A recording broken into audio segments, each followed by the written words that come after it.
Okay, so let's understand the addition theorem with the help of example. Okay, so this video is going to give you a crystal clear idea about the addition theorem, and this is very popular and important theorem from probability topic. Okay, so yeah, the question is already flashing on your screen. A bag contains 30 balls numbered from 1 to 30. Yes, there are 30 balls, 1, 2, 3, 4 up to 30, right?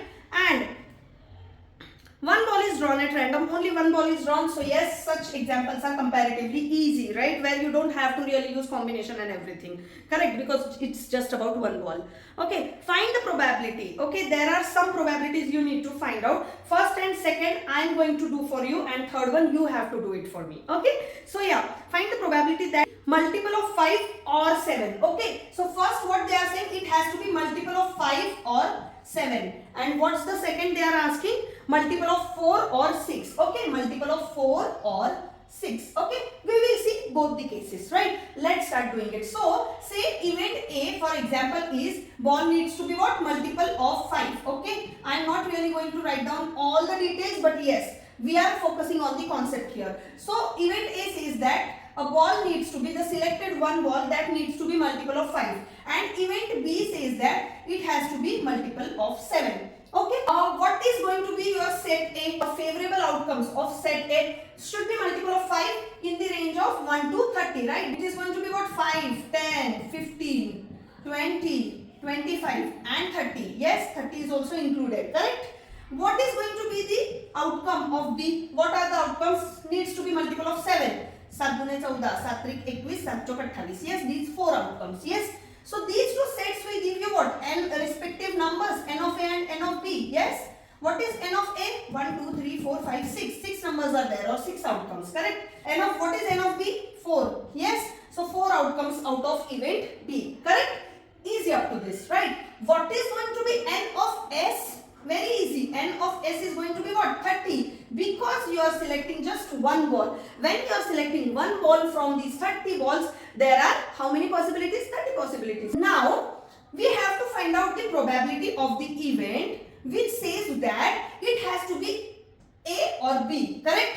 Either A or B. So, probability of A or probability of B. Correct? It has to be either multiple of 5 or multiple of 7. So before going ahead, let me just ask you, is there anything common between set 1 and B? Are there any common outcomes? Just observe, these are 7, 14, 21, 28. So no common outcomes, correct? So you can say that this is my set A and this is my set B. Correct? Set A contains all of these 6 numbers, 1, 2, 3, 4, 5, 6.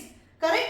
And set B contains all of these 4 numbers which are not at all in common. There is no any common or common element or common number in these two sets. Clear up to this? So these are two different sets here.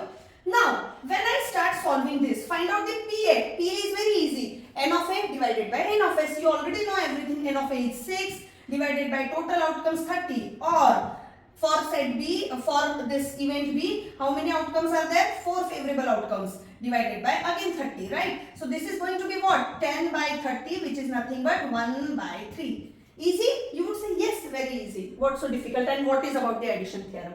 You will come to know. Okay, let's go to this scenario now. Again, event A is what? Multiple of 4. Event B is what? Multiple of 6. Yes, let's find out the set A now. Okay, so multiple of 4 means what? 4. 4 दूने 8, 4 3 12, 4 4 16, 4 5 20, 4 7 24, 4 7 28. Yes, these many elements would be there. Okay, B is what? Multiple of 6. So how many outcomes are there now, or elements are there? 6 दूने 12, 6 3 18, 6 24, 6 5 30, 30, right, in total. So yes, what's N of A? Very easy, just count 1, 2, 3, 4, 5, 6, 7. Okay, what's N of B? Again easy, 1, 2, 3, 4, 5.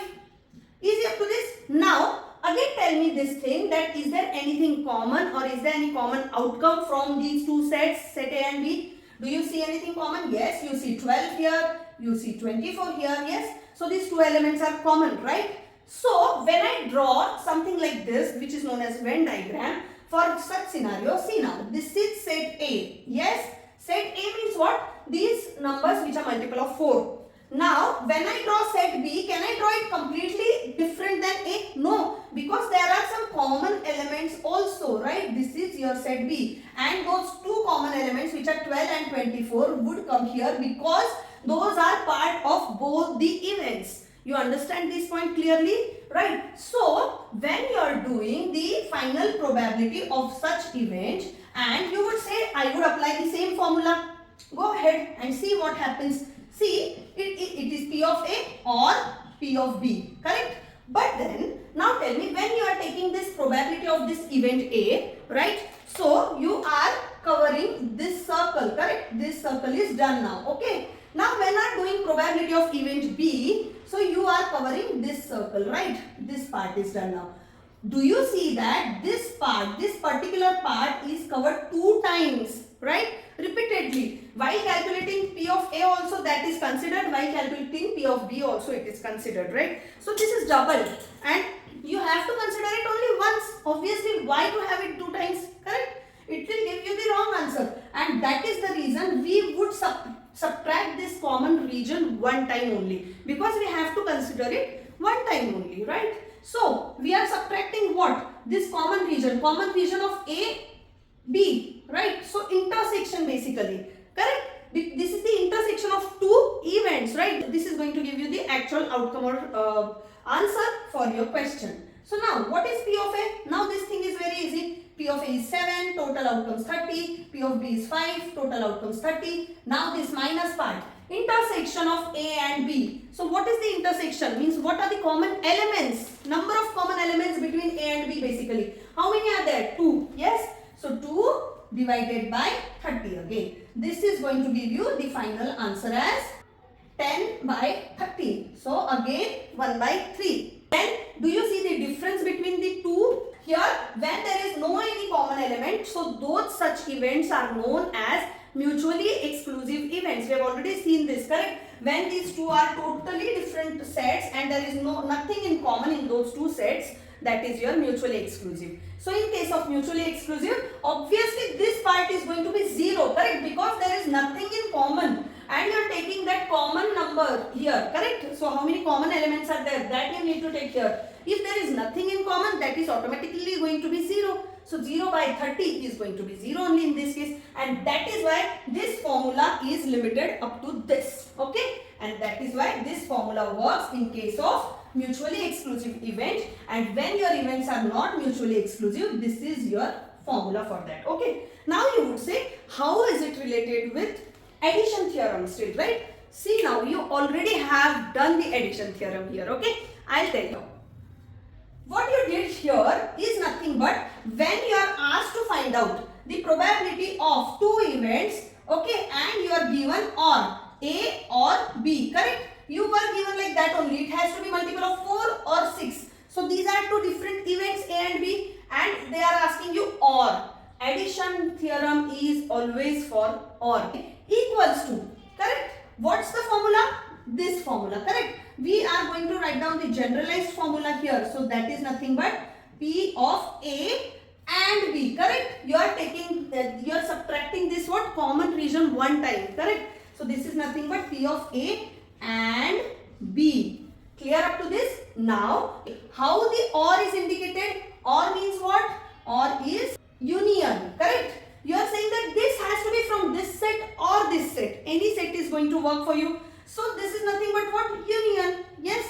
These things are going to be still the same. P of A plus P of B minus. Now this and sign is nothing but what? Intersection. Correct? It should fulfill both the conditions or both the sets basically. So this is the intersection which you are seeing here, right? You already know that or is nothing but what? Plus sign. Correct? So what you just found out, this formula is nothing but what? Or is equal to union is equal to plus, okay? And this is why this is known as addition theorem, because this is or. This always fulfills, or this theorem is specifically for or scenarios, means event A or event B. When they ask you to find out the probability of happening of event A or B, always you have to click that, okay, we have to use the addition theorem for this, okay? And you should not mug it up. We did not mug it up, right? We did not mug up the addition theorem. We saw the logic behind it, correct? This is the logic behind it. Why do we have to subtract this? Why we don't have to subtract from here? Even if you remember just this rule, no, that is still fine for even the mutually exclusive case, correct? Because ultimately it is going to be 0 only, that third term, because there is nothing in common, no intersection at all, right? So even if you remember this rule, particular rule, that is still fine for both the cases, right? So this is how your addition theorem looks like. I hope this is very much clear to you now logically also. The third part of this question, you need to solve that and tell me the answer for that, okay? So yeah, keep studying, keep practicing. Please like, share and subscribe to my channel if you like my videos, and see you in the next video. Bye-bye.